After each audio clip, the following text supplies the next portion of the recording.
दशकम् 62 गोवर्धनपूजा। कदाचित् गोपालान् विहितमघसम्भारविभवान् निरीक्षत्वं शौरे मघवमदमुद्दंसितुमनः विजानन्नप्येतान् विनयमृदुनन्दादिपशुभा अभृच्छको वायो जनकभवतामुद्यमयिति बबाहे नन्दस्वां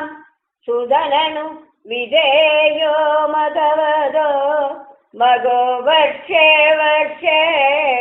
सुगदित वर्षेण पृथिव्यां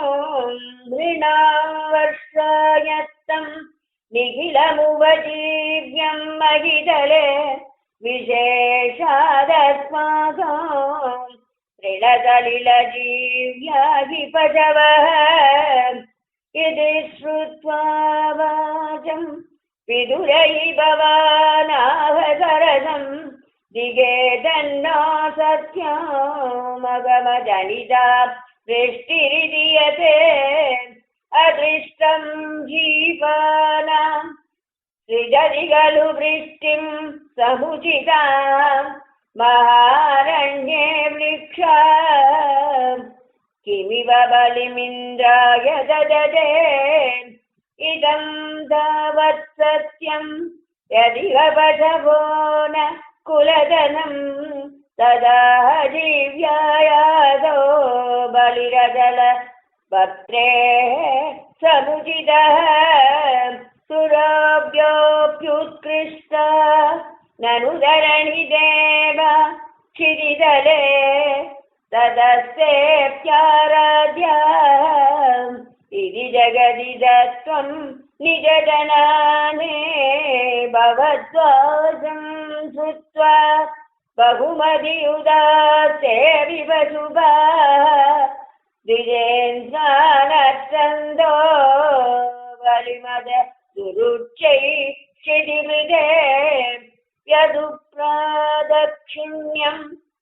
सुभृशमनमन्नादरयुधा त्वमादशैलात्मा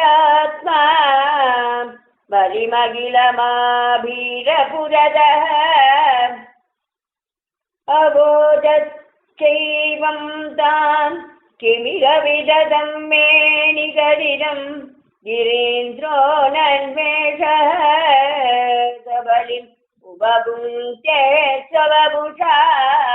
अयं गोत्रो गोत्रद्विजिजकुबिजे रक्षितुमलं समस्तानित्युक्ताः जगृषुरखिला गोकुलजुषः परिप्रीतयाद खलु भवतु वेद व्रजजुषो व्रजं यावत्तावती निजमगविभङ्गं निशमया भवन्तं जानन्यपि अधिकरजसा आक्रान्तहृदयो न सेहे देवेन्द्रः तदुपरचितात्मोन्नतिरपि मनुष्यत्वं यादो मधुविदविदेवेश्व विनयं विदत्ते चेनष्टः त्रिदश सददां कोऽपि महिमां तदश्चत्वं शिष्ये पशुभगतस्य श्रियमिति प्रवृत्तस्वं जेतुरखिल भगवादुर्मदनिधिः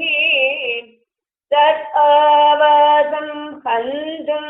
प्रलयजलदानम्बरभुवि प्रबिम्बन् विभ्राणः कुलिशमयमभ्रे भगमनः प्रदस्ते अन्यैः अन्तर्दगनमरुदात्यै विकसितो भवन्मायानैव त्रिभुवनपदे मोहयदिकं सुरेन्द्रक्रुद्धचेत् द्विजकरुणया शैलकृपयाभि अनासङ्गोस्माकं नियत इति विश्वाद्य पशुपाने अहो किं न्यायादो गिरिविदिति सञ्चिन्त्य निवसन् मरुद्गेहाधीश प्रहृदमुरवैः मम गतान् ॐ श्रीमुरान्दकराय नमः सर्वत्र गोविन्दनाम सङ्कीर्तनं गोविन्द गोविन्द